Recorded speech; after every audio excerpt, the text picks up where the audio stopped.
জাতীয় সড়কের পাশ থেকে নোংরা বস্তা থেকে বেরোচ্ছে নির্বাচন পরিচয়পত্র। এদিন এমনই চাঞ্চল্যকর ঘটনাটি ঘটে শান্তিপুর থানার অন্তর্গত উদয়পুরে। জানা যায়, সকালে পথ চলতে সাধারণ মানুষ 12 নম্বর জাতীয় সড়কের ধারে নোংরা আবর্জনার বস্তার মধ্যে দেখতে পায় একাধিক নির্বাচন পরিচয়পত্র। চোখ রাখবো বিস্তারিত সেই খবরে।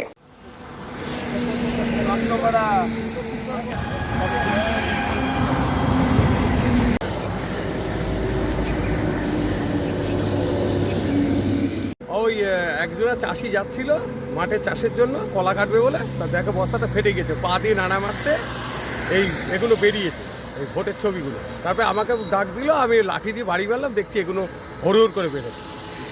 এই কাঠ কতগুলো ভোট আছে, সিডি ক্যাসেট আছে অনেক, আরও কাগজপত্র কত রকম কী আছে, আমি তো পড়াশুনো জানি না, ও দেখছি পড়ে রয়েছে, তাই দেখে দাঁড়িয়ে। কিসের মধ্যে দেখতে পেলেন? প্যাকেটের ভেতর বস্তা। এই আচ্ছা, কতগুলো ভোটার কার্ড দেখতে পাচ্ছেন? এখন মোটামুটি কত 400-500 হবে, এখানে রয়েছে, আরও রয়েছে ভেতরে সব। কাঠগুলো পুরানো হয়েছে, পুড়িনি, কিছু কিছু পুড়েছে, বহুত কাঠ রয়েছে এখন। আচ্ছা, হ্যাঁ, নোংরার ভেতরে, নোংরা থেকে এসে ফেলেছে। এটা কোথায় পাওয়া গিয়েছে? এটা দুয়ারপাড়ার ভেতরে পড়ে, উদয়পুর, এটা শান্তিপুর থানা। রাস্তার পাশেই? হ্যাঁ, রাস্তার পাশে, একদম হাই রোডের ধারে। এই যে নোংরা বস্তাগুলোর মধ্যে বেরোচ্ছে, এগুলো কারা ফেলে গেছে জানেন কিছু? আমরা কি করে বলবো কখন, কবে, কোন সময় ফেলেছে? আমরা রাস্তা দিয়ে যাচ্ছি, তাই দেখি। এই ভোটার কার্ডগুলো যেগুলো পাওয়া যাচ্ছে সেগুলো বাড়ি বাড়ুচ্ছে না? পড়াশোনা যাই না, কোথাকার কি করে বলবো? এটা তো যেসব ভোটের কার্ড উদ্ধার হয়েছে, এটা অন্য জেলার ভোটের কার্ড। কারণ আমরা দেখেছি, যেটুকু সূত্রে খবর পেলাম, তাতে এটা অন্য জেলার ভোটার আই কার্ড 12 নম্বর জাতীয় সড়কের পাশে পাওয়া গিয়েছে। এটা বিজেপির কারসাজি, কারণ আগামীকালকে মাননীয় মুখ্যমন্ত্রী মমতা বন্দ্যোপাধ্যায় তিনি নদিয়া জেলায় আসছেন।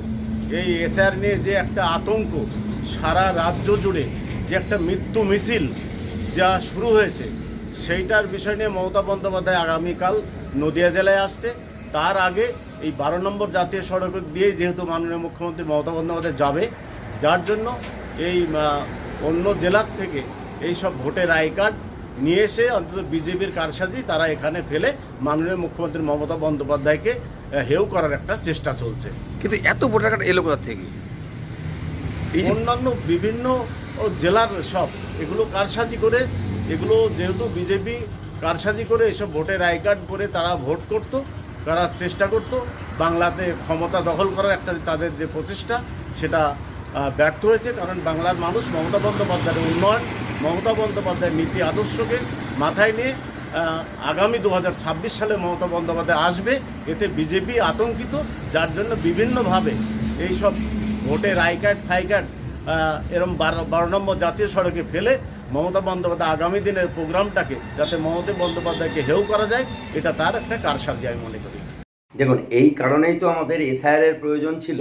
আজকে যখন এসআইআর প্রায় শেষের মুখে কার্যকর হতে চলেছে, সেই সময় দাঁড়িয়ে এই যে উত্তর 24 পরগনার স্বরূপনগর এবং বসিরহাট এলাকার, জানেন যে শেখ শাহজাহানদের এলাকা, সেই শেখ শাহজাহানদের এলাকার যে এপিক কার্ড, সেই বস্তাবন্দি এপিক কার্ড আজকে পাওয়া গেল কোথায়? তৃণমূলেরই পঞ্চায়েত, নবলা পঞ্চায়েত এলাকায়, এই আপনার নদিয়াতে। তাহলে সেইখান থেকে এসে গাড়ি করে এসে এখানে এই সমস্ত কার্ডগুলো ফেলে দিয়ে চলে গেছে। ফলে এই কার্ডগুলোকে নিয়েই যে সমস্ত ছাপ্পা ভোট, যে সমস্ত মৃত ভোট, যেগুলো বাংলাদেশি অনুপ্রবেশকারী ভোটার, তাদের দিয়ে ভোট করিয়ে তৃণমূল আজকে ক্ষমতায় টিকেছিল, এই সমস্ত ভুয়ো যে এপিক কার্ডগুলো, যেগুলো আজকে আপনার এই উদয়পুর রাস্তার ধারে পাওয়া গেছে তৃণমূল কংগ্রেস অঞ্চলের কাছাকাছি এলাকায়। তো এটা থেকে তাই প্রমাণ করে যে আর কোনো কিছু নয়, যে এসআইআর বাংলায় কিভাবে প্রয়োজন ছিল, সেইটা আজকে মানুষ হাড়ে হাড়ে টের পাচ্ছে। আরো ভালো ভালো খবর দেখতে সাবস্ক্রাইব করুন বাংলা হান্টের ইউটিউব চ্যানেল। বাংলা হান্টের আরো খবর দেখতে নজর রাখুন।